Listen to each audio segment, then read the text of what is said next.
Hello, welcome to ఆ channel mini vlogs devotional.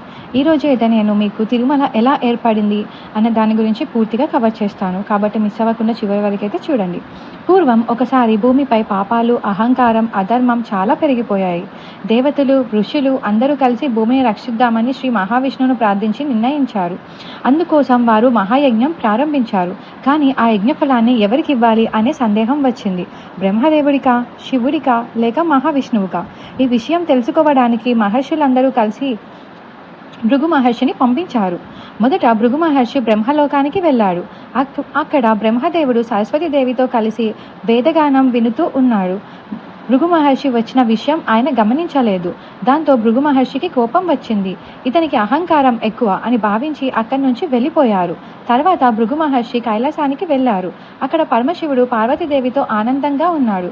శివుడు భృగు మహర్షిని చూసి ప్రేమతో ఆలింగనం చేసుకోవడానికి ముందుకొచ్చారు. కానీ భృగు మహర్షి దాన్ని అవమానంగా భావించారు. ఇతనికి కోపం ఎక్కువ అని అనుకొని అక్కడి నుంచి కూడా వెళ్ళిపోయాడు. చివరిగా భృగు మహర్షి వైకుంఠానికి వెళ్ళారు. అక్కడ శ్రీ మహావిష్ణువు ఆదిశేషుడు పై విశ్రాంతి తీసుకుంటూ ఉన్నారు. లక్ష్మీదేవి ఆయన పాదసేవ చేస్తుంది. భృగు మహర్షి వచ్చిన వెంటనే లేచి స్వాగతం పలకలేదని కోపంతో మహావిష్ణువు ఛాతిపై కాలితో తన్నారు. అది చూసి దేవతలందరూ భయపడ్డారు. కానీ మహావిష్ణువు ఒక్క క్షణం కూడా కోపడలేదు. ఆయన వెంటనే భృగు మహర్షి పాదాలను పట్టుకొని ఇలా అన్నాడు: మహర్షి, నా గట్టి ఛాతి తగిలి మీ పాదానికి నొప్పి ఏమైనా వచ్చిందా? వచ్చి ఉంటే క్షమించండి అన్నారు. ఈ మాటలు విన్న భృగు మహర్షి ఆశ్చర్యపోయాడు. అప్పుడు అతనికి అర్థమైంది, బ్రహ్మకు అహంకారం ఉంది, శివుడికి ఆవేశం ఉంది, కానీ విష్ణువుకు సహనం, దయ, వినయం ఉన్నాయి అని. అందుకే యజ్ఞఫలం మహావిష్ణువుకే ఇవ్వాలని నిర్ణయించారు. కానీ ఈ సంఘటన లక్ష్మీదేవికి చాలా బాధ కలిగించింది. ఎందుకంటే మహావిష్ణువు ఛాతిలోనే లక్ష్మీదేవి నివసిస్తుంది. నా నివాసాన్ని అవమానించిన నీవు మౌనంగా ఉన్నావు అనే బాధతో లక్ష్మీదేవి వైకుంఠాన్ని విడిచి భూమికి వచ్చేసింది. ఆమె కొల్హాపూర్ ప్రాంతంలో తపస్సు చేయడం ప్రారంభించింది. లక్ష్మీదేవి లేక వైకుంఠం వెలితిగా మారింది. శ్రీ మహావిష్ణువు కూడా బాధపడ్డాడు. అప్పుడు ఆయన లక్ష్మీదేవిని వెతుక్కుంటూ భూమిపైకి వచ్చారు. భూమిపై ఆయన శేషాచల పర్వతానికి వచ్చారు. అక్కడ అడవుల మధ్య ఒక చీమల పుట్టలో నివసిస్తూ తపస్సు చేశారు. ఆ సమయం నుంచి ఆయనను శ్రీనివాసుడు అని పిలవడం ప్రారంభమైంది. అక్కడ ఒక ఆవు ప్రతిరోజు అడవికి వెళ్ళి ఒక చీమల పుట్టపై తనంతట తానే పాలు కార్చేది. ఇది గమనించిన గొల్లవాడు కోపంతో ఆ ఆవును కొట్టడానికి గొడ్డలిని విసిరారు. కానీ ఆ గొడ్డలి చీమల పుట్టిలో ఉన్న శ్రీ మహావిష్ణువుకి తగిలింది. స్వామివారి తల నుంచి రక్తం వచ్చింది. అది చూసి గొల్లవాడు భయంతో కూలిపోయాడు. తర్వాత ఆ ప్రాంత రాజుకి విషయం తెలిసింది. రాజు వచ్చి స్వామివారిని క్షమించమని ప్రార్థించారు. స్వామివారు అతన్ని క్షమించి అక్కడే ఉండిపోయారు. ఆ ప్రాంతాన్ని ఆకాశరాజు అనే రాజు పాలించేవాడు. అతనికి పిల్లలు లేరు. సంతానం కోసం యజ్ఞం చేయగా ఒక తామర పువ్వులో చిన్న బాలిక కనిపించింది.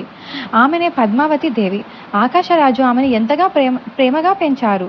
ఒకరోజు శ్రీనివాసుడు వేటకు వెళ్ళారు. అక్కడ తోటలో తిరుగుతున్న పద్మావతిని చూశారు. ఆమెను చూసిన క్షణం ప్రేమలో పడ్డారు. పద్మావతికి శ్రీనివాసుడిపై భక్తి, ప్రేమ కలిగింది. ఈ విషయం తెలుసుకున్న ఆకాశరాజు వారి వివాహానికి అంగీకరించాడు.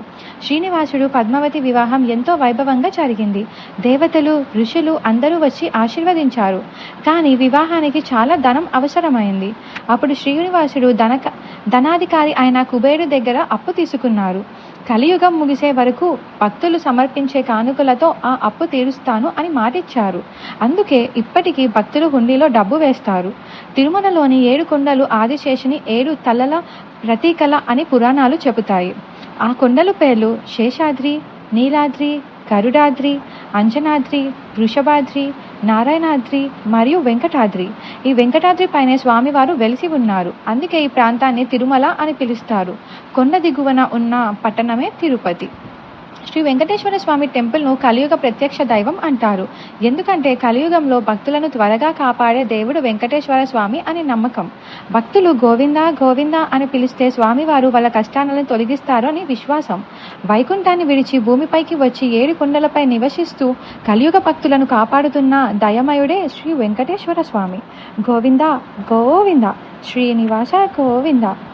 ఇప్పటి వరకు మీరు చూస్తుంటే మీకు ఈ వీడియో నచ్చినట్టుంటే ఒక లైక్ చేయండి. అలానే మన ఛానల్ని సబ్స్క్రైబ్ చేసుకోండి. Thank you.